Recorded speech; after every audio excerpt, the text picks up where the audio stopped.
crois que ça n'a rien à voir avec la crise. Je dirais que le problème serait encore plus criant si on était confronté à une croissance de 30%. Je veux dire par là que ce système des transports, d'une manière générale, il a besoin d'innovation. Il a besoin d'innovation parce qu'il y a encore des choses qui ne marchent pas bien, parce que vous avez des points de blocage, des non-synchronisations dans le système, etc. D'ailleurs, c'est très amusant de voir que certaines grandes entreprises multinationales de transport vous disent « je synchronise vos flux ». On a besoin à un moment donné d'améliorer cette synchronisation.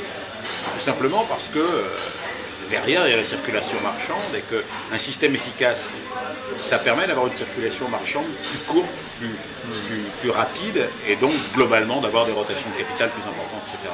Donc on voit bien l'intérêt qu'on a à investir là-dedans. Donc la technologie qui permet d'améliorer ça, c'est une technologie qui apporte beaucoup à l'économie. Là où on a un problème aujourd'hui, c'est que le système, d'abord, est de plus en plus compliqué, de plus en plus mondialisé. Il a besoin de standards pour bien fonctionner. Tout n'est pas bien standardisé. Tout n'est pas bien coordonné, de ce point de vue-là, donc il y a des progrès à faire. Et puis il y a des modes qui progressent, des modes de transport qui progressent de manière plus ou moins rapide, sur des innovations plus ou moins significatives. Je prends un exemple pour faire comprendre ce que je veux dire.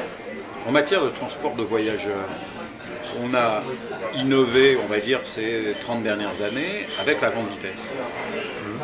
En matière aérienne, on a innové avec les gros porteurs. En matière maritime, on a innové avec les porte-conteneurs géants. Où est l'innovation en matière de transport de fret par voie ferroviaire? On la cherche. Vous ne la trouverez pas.